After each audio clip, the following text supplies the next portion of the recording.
नमस्कार मान्यवर, आज हम बात करने वाले हैं सनातन धर्म और कलयुग के बारे में। सनातन धर्म भारतीय उपमहाद्वीप से उत्पन्न हुआ एक ऐसा धर्म है जिसका अर्थ है शाश्वत या सदा बना रहने वाला। सनातन से जुड़ा एक शब्द ओम,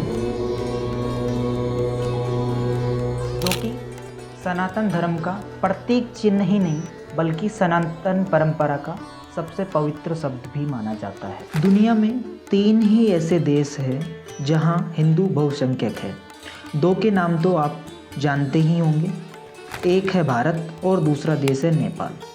तीसरा देश कौन सा है, चलिए इस पर बात करते हैं। यह देश अफ्रीका महाद्वीप में है और भारत से इसका नाता कम से कम 200 सालों से भी पुराना है। इस देश का नाम है मॉरिशस। हिंदू धर्म की शुरुआत को लेकर अलग अलग मत हैं।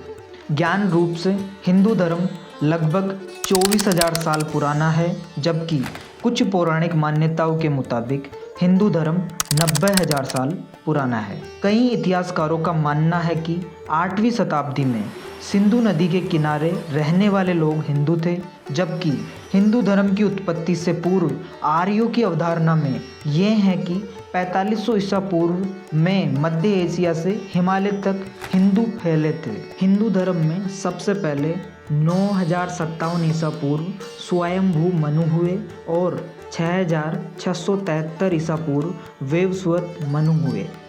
पौराणिक मान्यता के अनुसार भगवान श्री राम का जन्म 5114 ईसा पूर्व और श्री कृष्ण का जन्म 3112 ईसा पूर्व बताया जाता है।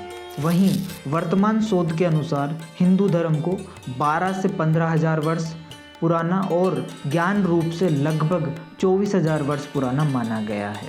वेदों के अनुसार हिंदू धर्म में 4 युग बताए गए हैं: सतयुग, त्रेता युग, द्वापर युग और कलयुग। इसमें सतयुग लगभग 17,28,000 वर्ष पुराना, त्रेता युग 12,96,000 वर्ष पुराना, द्वापर युग 8,64,000 वर्ष पुराना और कलयुग को 4,32,000 वर्ष का बताया गया है। भगवान राम का जन्म त्रेता युग का था और श्री कृष्ण का द्वापर युग में जन्म हुआ था। वर्तमान में कलयुग चल रहा है। विद्वानों की माने तो कलयुग के 4,32,000 मानव वर्ष में अभी भी कुछ ही हजार वर्ष बीते हैं। अगर कलयुग समय की आधुनिक गणना की जाए तो इसकी शुरुआत 3120 ईसा पूर्व हुई थी, जब मंगल, बुध, शुक्र, बृहस्पति और शनि 5 ग्रह मेष राशि पर 0 डिग्री पर थे। इसके अनुसार अब तक कलयुग के 3102 और 2024 यानी कि 5126 साल बीत चुके हैं। इस तरह से कलयुग के 4,32,000 साल में से 5,126 को घटाने पर 4,26,874 वर्ष शेष है, यानी अभी कलयुग खत्म होने में 4,26,874 वर्ष बाकी है। वर्तमान समय को कलयुग का प्रथम चरण कहा जाता है। धर्म ग्रंथों में कलयुग में धर्म की अवमानना, लोभ, बुराइयों और कुरीतियों का बढ़ना आदि जैसे काम बताए गए हैं। इस युग में पृथ्वी पर केवल मनुष्य ही सभी प्राणियों में श्रेष्ठ होता है और देव, दानव, यक्ष या गंधर्व नहीं होते। इस युग में अच्छे कर्म करने वालों को देवता तुल्य माना जाता है और बुराई व पापचारी की तुलना राक्षस से की जाती है। महर्षि वेदव्यास जी ने महाभारत में कलयुग के बारे में भविष्यवाणी करते हुए कहा था कि इस युग में मनुष्यों में वर्ण और आश्रम संबंधी प्रवृत्ति नहीं होगी और वेदों का पालन करने वाले नहीं रह जाएंगे। यहाँ तक कि लोग विवाह के लिए भी गोत्र, जात और धर्म नहीं मानेंगे। शिष्य गुरु के अधीन नहीं होगा।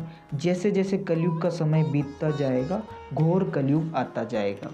संसार में जब जब अनाचार, दुराचार और अत्याचार बढ़ा है, उसे समाप्त करने और संसार को बचाने के लिए भगवान विष्णु जी ने अवतार लिए हैं। भगवान विष्णु जी के 10 अवतारों के बारे में बताया जाता है कि जिसमें कल्कि 10वां और अंतिम अवतार है। कलयुग में जब पाप का आतंक चरम पर पहुंच जाएगा तब भगवान विष्णु कल्कि अवतार लेंगे। इस अवतार में वह संबल नामक स्थान और विष्णु यसा नामक व्यक्ति के घर सावन महीने के शुक्ल पक्ष की पंचमी तिथि को जन्म लेंगे। इस अवतार में देवदत्त घोड़े पर सवार होकर पापियों का नाश करेंगे और दुनिया में फिर से भय, आतंक एवं अधर्म को समाप्त कर सतयुग की स्थापना करेंगे। हालांकि कल्कि अवतार में अभी कई वर्ष बाकी है, लेकिन लोगों के बीच भगवान विष्णु आज भी कल्कि अवतार के रूप में पूजे जाते हैं। 20वीं सदी में हिंदू धर्म ने राजनीतिक ताकत और राष्ट्रीय पहचान के रूप में प्रमुखता हासिल की। 1910 के दशक में हिंदू महासभा की स्थापना से इसकी उत्पत्ति का पता चलता है। यह आंदोलन अगले दशकों में हिंदुत्व विचारधारा के निर्माण और विकास के साथ बढ़ता गया।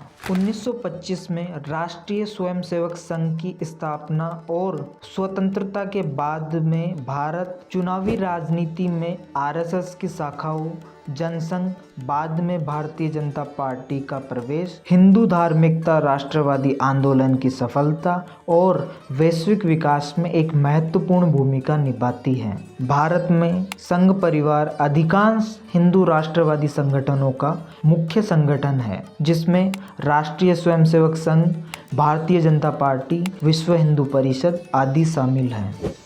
भारत के अलावा हिंदू राष्ट्रवाद और हिंदुत्व का विचार हिंदुओं की अच्छी आबादी वाले अन्य क्षेत्रों में भी देखा जा सकता है, जैसे नेपाल, बांग्लादेश, श्रीलंका और मलेशिया।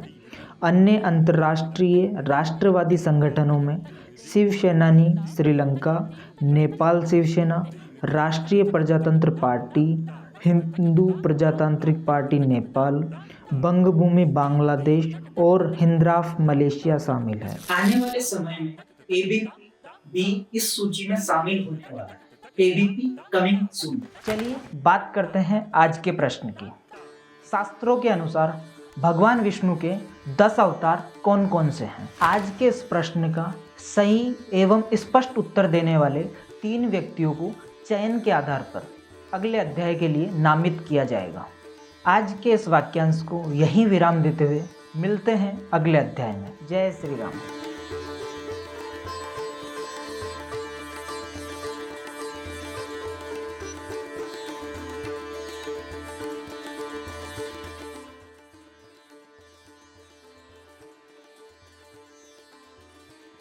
मान्यवर, आज हम पॉडकास्ट में बात करने वाले हैं स्वास्थ्य एवं हर्बल से संबंधित।